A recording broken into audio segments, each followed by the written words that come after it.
Hello, how's everybody doing? My name is James McCool. I'm the owner of PaydirtDFS.com, and today we're going to go over some portfolio manager building. I have put in some updates and some changes and some quality of life things that I figure are worth showing off. We got 100 lineups to build today, so let's go ahead and do it. So the main thing, as most people should know, portfolio manager is in the experimental tab. We're going to be using the range of outcomes along with the portfolio manager. So one of the big things that we did here for a quality of life update is made it so that it's really, really easy to load the portfolio manager. So first things first, let's go ahead and go over here to DraftKings. We're going to go grab the pricing here for this guy. Export. Cool. We'll just save that. Kill it. Kill that. And then we're going to come here. We're going to go to the player range of outcomes. We're going to hit the export ROO to portfolio manager. We can just save this.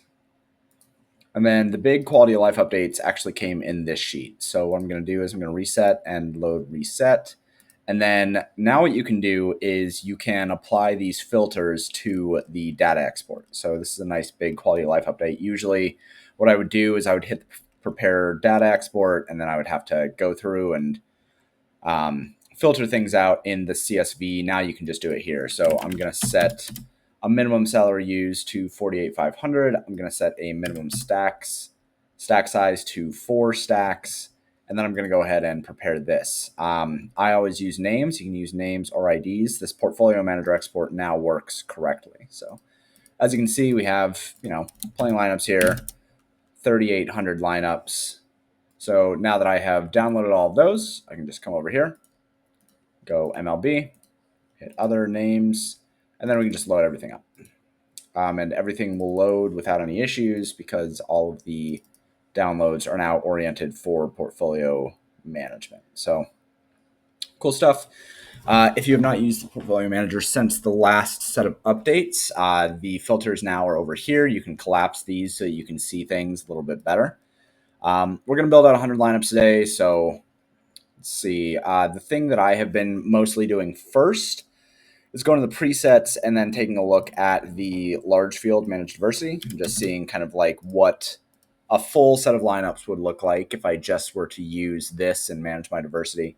The diversity management is over here. So what it's going to be doing is it's going to be saying these lineups are the least diverse out of my entire build. These lineups are the most diverse. So this is kind of looking to spread out your exposures. Ends up with quite a bit of Eaton, quite a bit of Cabrera, Aaron Judge, who projects to be, 30-something% owned anyway, Garrett Crochet. Like, I'm probably fine with this.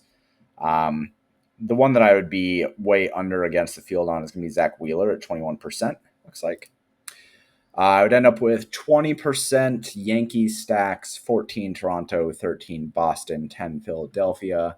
One thing that I like to do is go over here and kind of take a look at the top score percentages and see if I'm in line. So I'm not. Toronto looks fine. Boston looks fine, but I'm missing Mets. I'm missing Miami.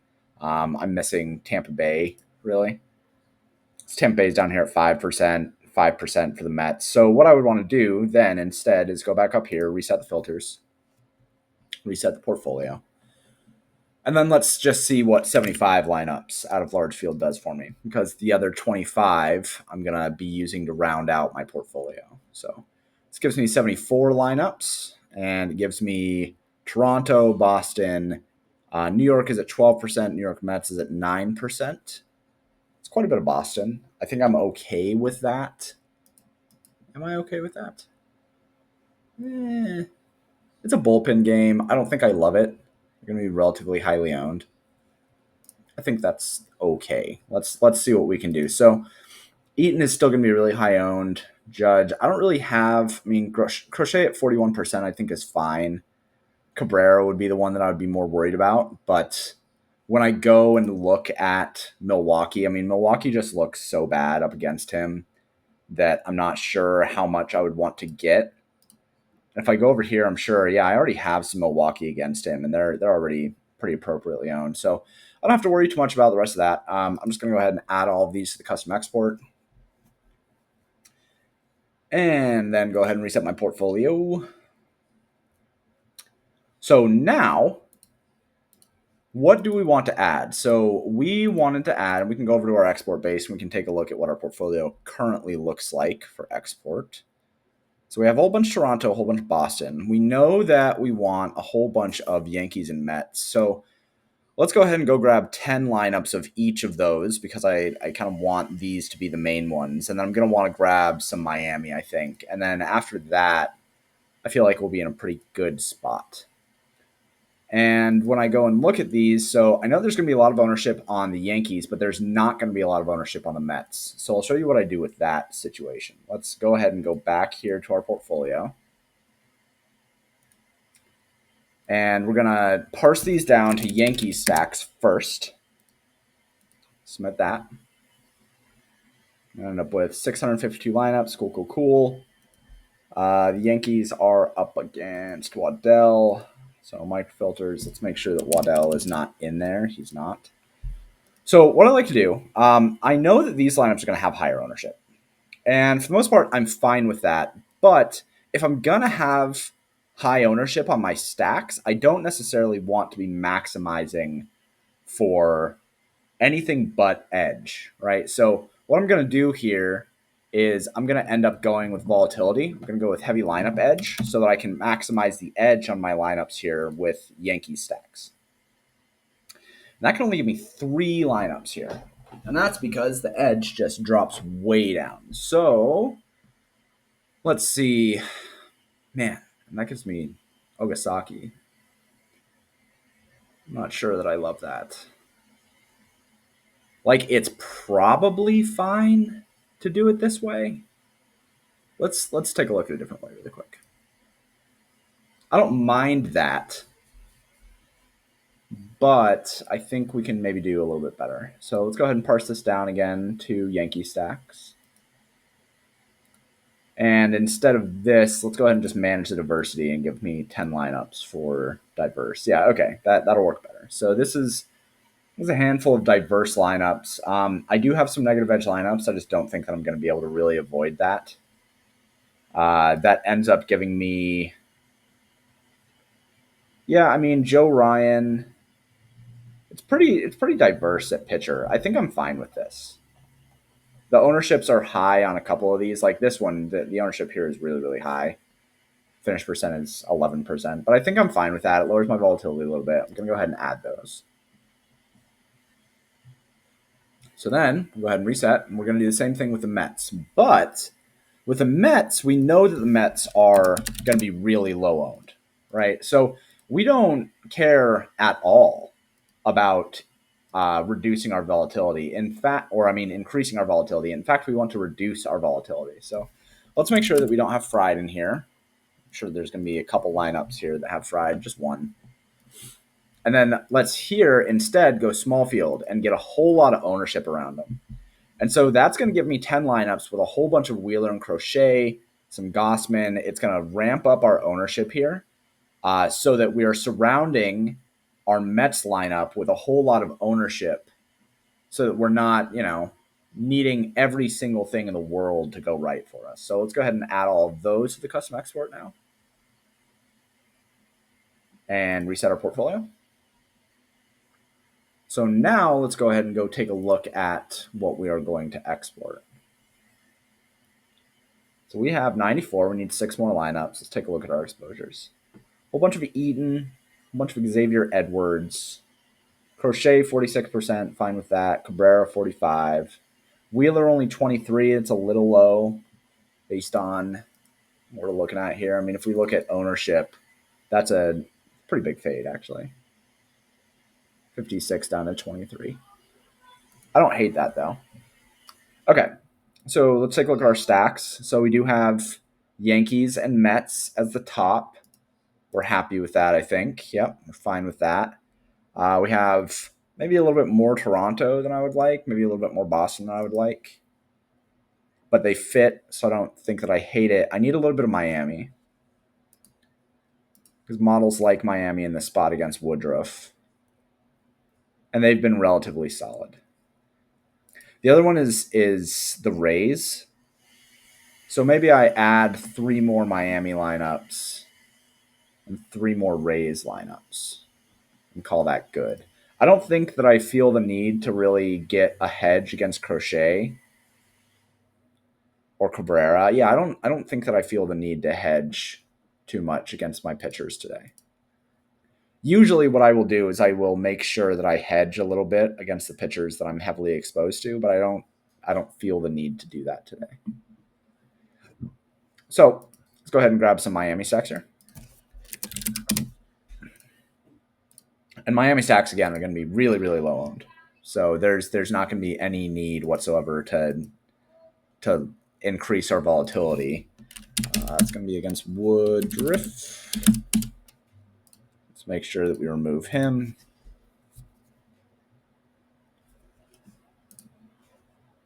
And again, yeah, let's just give ourselves, say, five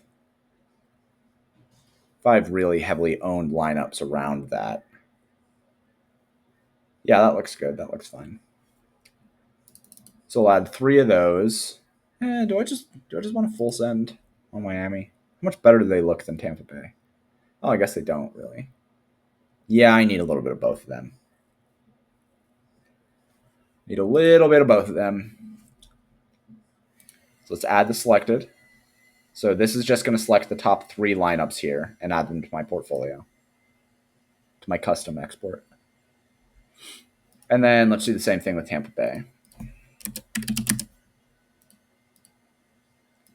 going to submit that. And Tampa Bay is up against Joe Ryan. So let's make sure that we get rid of him. Oops. So it's not there. And let's do the same thing. Now, you may be wondering, James, why have you been using the presets rather than the trimming? And the reason for that is because the presets have some trimming built into them. So I have been practicing with these a little bit more than I have with the trimming. If I ever feel the need to, actually, let me finish what I'm doing here, and then we can talk about that for a second. Add these. Okay. So then we will reset our portfolio and get it back up. So if I felt the need, after I take a look at my export base here and I look at my portfolio that I'm exporting, say that I just wanted to, add a whole bunch of Zach Wheeler, right? If I wanted to add Zach Wheeler, what I would probably do is come up here, go all stacks, remove this here, and then lock Wheeler. Oops. Go back to here. I have 704 Wheeler lineups. And what I would do, instead of using these presets, I would probably just trim. And I would probably trim just on median and weighted own, which is usually what I end up trimming on. And I would do it this way instead of doing the presets, just because I feel like this is kind of more of a fine-tuned way to handle things. Like the presets are good when you're building larger sets of lineups, but if I just wanted to add like the best Zach Wheeler lineups, this is the way that I would do it. I think that it does a better job overall at these fine-tuned additions. Now, I don't feel the need to add any of him, so I'm not going to. But that's more what I'm using the trimming options for lately. And I'm using the presets kind of for the larger swaths of my portfolio. So just in case you were wondering. All right, these look good. So happy with these. I have a whole bunch of Nate Eaton. Fine with that. Garrett Crochet, Xavier Edwards, Edward Cabrera. When I look at my stacks, I have mostly Yankees and Mets, which is what the models like me to do. Toronto, Miami has around 10%. I would have liked maybe a little bit more Rays rather than Boston, but the models find Boston to be more valuable. So I guess we're just going to end up with that. It is what it is. And then when I am happy, I can just download my portfolio. And now I have my portfolio, right? So pretty cool, pretty good stuff. I'm going to go enter these, but lots of improvements made to the portfolio manager, lots of quality of life improvements made to the range of outcomes. Hope you all have been enjoying it. And as always, reach out to me in the Discord, which you can find here. If you have any questions, comments, concerns, or additions that you'd like made to the models. This has been James, and let's go get some trophies.